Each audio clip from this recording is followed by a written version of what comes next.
BJP नफरत की राजनीति कर रही है। मैं कल ही मऊ गई, CA NRC में निर्दोष बच्चों को जेल भेजा गया है। इससे बुरा क्या हो सकता है?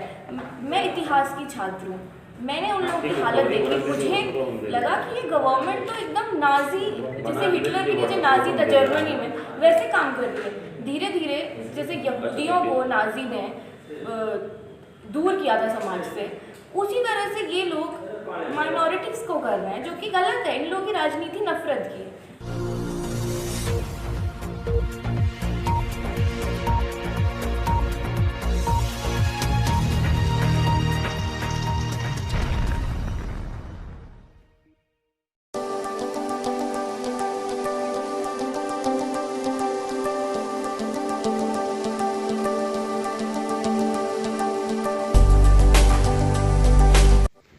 नाजरीन, आपका हमारे चैनल आग मऊ में खैर मकदम है। मैं हूं नौशाद अंसारी। आदाब नाजरीन, साबिक मरकज़ी वज़ीर विकास पुरुष आजहानी कल्पनात राय की सबसे छोटी बेटी वैष्णवी राय ने कल एक प्रेस कॉन्फ्रेंस करके 3 काले कानून को वापस लिए जाने और मऊ शहर में हुए CAA और NRC के दौरान तशद्दुद में बेकसूर मुस्लिम नौजवानों को फंसाकर जेल की सलाखों में डालने की मुखालफत करते हुए उन्हें रिहाई तक दिलाने की बात कही। आइए नाजरीन, हम आपको पूरी तफसीलात दिखाते हैं और सुनाते हैं प्रेस कॉन्फ्रेंस के दौरान वैष्णवी राय ने क्या क्या बातें कहीं।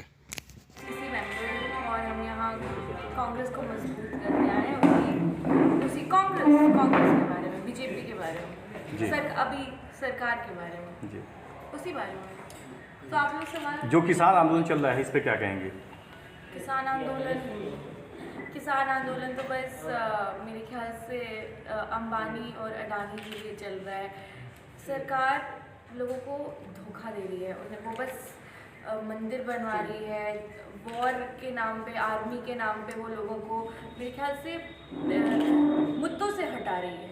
और जो किसान आंदोलन है उससे अगर मंडी हट जाएगी तो केवल मोनोपोली बचेगी इंडस्ट्रीज़ की, जिससे कि नुकसान होगा किसानों को। मेरे ख्याल से अगर आपको करना ही है किसानों के लिए तो मंडी भी होनी चाहिए और प्राइवेट सेक्टर के लिए भी होना चाहिए कि किसी की मोनोपोली ना हो। किसी की भी मोनोपोली गलत है। 2022 के चुनाव में क्या तैयारी है, किस तरह से आप देख रहे हैं 2022 के यूपी इलेक्शन को? 2022 के यूपी इलेक्शन को हम लोग अभी तो हम सब एकदम मजबूती से मैदान में उतरे हैं और मुझे लग रहा है कि ये सरकार जितना लोगों का ऑपरेशन कर रही है, जितना लोगों को दबा रही है, कोई भी सांस लिए बिना कैसे जी पाएगा। और ये सरकार तो सांस भी नहीं लेने दे रही, लोगों का दम घोट रही है, किसी को आवाज़ नहीं उठाने दे रही। तो मुझे लगता है ये एक मुद्दा रहेगा कांग्रेस का लड़ने के लिए। और ख़ास करके ये देश किसी एक धर्म का नहीं है और कांग्रेस एक अम्ब्रेला की तरह है जिसने हर किसी को अपने अंदर रखा है। किसी एक पर्टिकुलर समुदाय या किसी एक पर्टिकुलर रिलीजन को नहीं। कांग्रेस की विचारधारा नफरत से नहीं पनपती है, ये क्रांति और देशभक्ति से पनपती है। और बीजेपी की विचारधारा नफरत से पनपती है। आज तो कांग्रेस है, उसके लिए क्या प्रयास किया जाए? मुझे लग रहा है वही, मेरे को भी थोड़ा चश्मा वश्मा थोड़ा पीछे आगे पीछे गुंडे रख के करूँ तो लगता है लोग मान लें, लेकिन वो मेरे संस्कार में नहीं है, वो मैं करूँगी नहीं। यहाँ पे लोग गुंडों को पसंद कर रहे हैं, मुझे समझ नहीं आता कि पापा के काम में या उनके दिए हुए संस्कारों में ऐसी क्या कमी रह गई। उन्होंने मुझे तो अच्छे संस्कार दिए, देशभक्ति सिखाई, लेकिन मऊ को उन्होंने अपने बच्चे जैसे पाला, लेकिन यहाँ के लोगों में वो जागरूकता नहीं है। मैं सच बताऊँ तो मैं अभी अपने आगे पीछे 5-6 गाड़ियाँ और 10 आदमी बंदूक लेके रख लूँ तो मेरे को भी जिताने का सोचेंगे कि अरे क्या बात है, और ये लेके चलती है, वो लेके चलती है। लेकिन मैं ऐसी नहीं हूँ, आप मेरे को जिताए ना जिताए मैं वो नहीं करूँगी। मेरे संस्कारों। गुंडा कौन है? गुंडा कौन है? एक सेकंड, गुंडा ये इशारा किधर है आपका? जी, आपने कहा मऊ के लोग गुंडे को पसंद करते हैं। मऊ में तो पूरे पूर्वांचल में गुंडे ही गुंडे। मऊ की बात आपने कि मऊ में गुंडे को लोग पसंद करते हैं। गुंडा कौन है? तो गुंडे अनपढ़ गंवार लोग। तो कौन है? कौन है, क्या मतलब है? इशारा किधर है आपका? आप लोग इतने समझदार हैं कि आप लोग समझ सकते हैं कि मैं किसको कह रही हूँ। सांसद विधायक चुने गए वही, जितने भी जब से पापा मरे हैं सांसद चुने गए, उनको पार्लियामेंट का पी भी नहीं आता है। मतलब आप उनसे पार्लियामेंट की स्पेलिंग पूछे वो कहेंगे PMIL पार्लियामेंट। मैं सबको कह रही हूँ।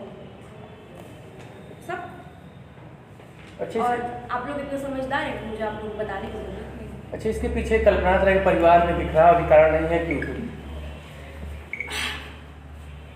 मतलब कोई एक परिवार भाजपा में, एक कांग्रेस में, तो अरे जनता किस में कर रहा है? बिखराव तो बहुत पहले ही हो गया ना, 99 में होकर खत्म हो गया। उसके बाद तो मेरी मम्मी लड़ी, बहुत ताकत से लड़ी, लेकिन उनको किसी ने जिताया नहीं। खैर कोई बात नहीं, वो पुरानी बात है, नहीं जिताया तो अब डेवलपमेंट नहीं हो रहा है। मेरे ख्याल से मैं कल मऊ घूम रही थी और आज मऊ के लिए मुझे इतना डर लग रहा है कि मऊ में क्या भविष्य रहेगा। आप पापा होते तो जितना भी अन्याय मऊ में हो रहा है लोगों के साथ, वो कभी नहीं होता। पूरे देश में चाहे जो भी हो, दिल्ली तक में दंगे हो जाए, माइनॉरिटी के साथ बुरा हो जाए, लेकिन मऊ में सब सुरक्षित रहते हैं, ये मेरी गारंटी है। औरतें सुरक्षित रहती, माइनॉरिटी सुरक्षित रहती, डेवलपमेंट होती। मऊ पूरे देश से अलग होकर चलता, लेकिन आज मऊ वाकई में पूरे देश से अलग होकर चल रहा है। पूरा देश बढ़ रहा है, लेकिन मऊ में तो चूना भी नहीं उतराया गया कोर्ट में। सो मुझे लग परिवार का क्या बात है, आपको परिवार के अंदर की पॉलिटिक्स से पब्लिक को नहीं ले जाना चाहिए जब उनके आगे विकास हो। आप या तो पारिवारिक मामले में पढ़िए। मुझे लगता है कभी भी राजनीति में पर्सनली किसी के बारे में नहीं जानना चाहिए। वो पर्सनली, वो जैसा पर्सनली है समाज में वो अलग रहेगा। जैसा मेरा पर्सनल अपने दोस्तों के साथ व्यवहार है, उससे जनता को क्या करना। अगर मैं एक अच्छी पार्लियामेंटेरियन बन सकती हूँ, या मेरी मम्मी, मैं अपने आप को नहीं कह रही, मैं जनरली कह रही हूँ कि एक अच्छी पार्लियामेंटेरियन बन सकती हूँ, तो उससे क्या फ़र्क पड़ता है। जब आपके आगे डेवलपमेंट है तो आप ये किसी के घर के इंटरनल मैटर्स को मत देखिए, और वो पुरानी बात है, वो सब खत्म हो गया। नरेंद्र मोदी के 2022 के मऊ असेंबली इलेक्शन में क्या वैष्णवी राय होंगी या माधवेंद्र बहादुर सिंह होंगे? देखिए, मैं यहाँ पे कांग्रेस को मजबूत करने आई हूँ। मैं मात्र 25 साल की हूँ। मेरे को ना इलेक्शन का कोई एक्सपीरियंस है, और ना मैं अपने आप को इतना योग्य समझती हूँ कि मैं इलेक्शन लड़ूँ। मैं ये जो चीज़ है कांग्रेस में कि परिवार से टिकट दे दिया जाता है, मैं खुद उसकी खिलाफत करती हूँ। और जब तक मैं पब्लिक के लिए काम ना करूँ, मैं पार्टी के लिए काम ना करूँ, मुझे नहीं लगता कि मेरा लड़ना सही रहेगा। मैम, आपने बताया कि दिल्ली में जो आतंकवादी को पकड़ा जाता है वो बेकसूर होते हैं। नहीं, दिल्ली में नहीं, आपने अभी मऊ में कहा। कह रही हूँ। आपने मेरी बात को इधर आपने घुमा दिया। मैंने कहा कि जहाँ मऊ में जो बेकसूर लोग पकड़े गए हैं वो बेकसूर हैं, ये मुझे लगता है, क्योंकि मैं उनके घर वालों से जाके मिली। नरेंद्र मोदी के नाम पे स्टेडियम का नाम रख दिया गया, सियासी भूचाल आ गया, कांग्रेस भी विरोध कर रही है, क्या वजह? मुझे लगता है कि जीते जी किसी नेता को ना अपने ऊपर कोई स्टेडियम बनवाना चाहिए, ना मूर्ति बनवानी चाहिए।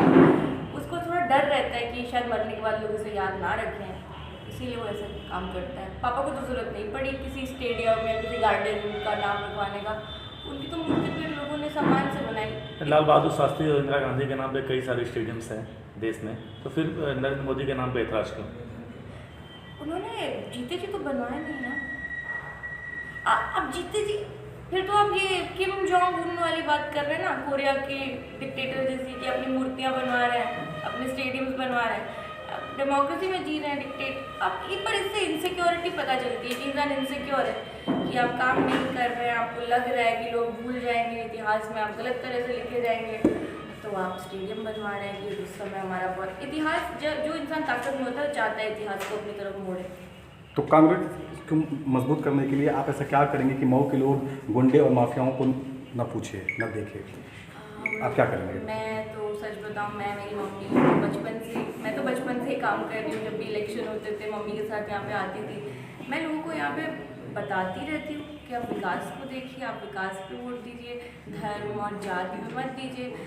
आप आज बात आपकी जान की आ गई है कि आप लोगों की जानें खतरे में। अब आप इसमें या तो अपने धर्म और जात को चुन लीजिए या अपनी जान को चुन लीजिए।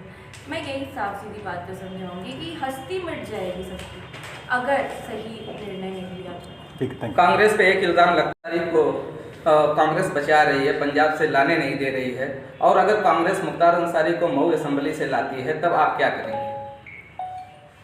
मुख्तार अंसारी को कांग्रेस, मुझे नहीं लगता कांग्रेस ऐसा करेगी। सीधे मुख्यमंत्री ने भी कल आरोप लगाया राजस्थान सरकार पे कि कांग्रेस कहीं न कहीं संरक्षण दे रही है, और एक तरह से आपका भी तर्क था कि जनता गुंडे को चुन रही है, तो कहीं न कहीं कांग्रेस को संरक्षण दे रही है सरकार के अनुसार।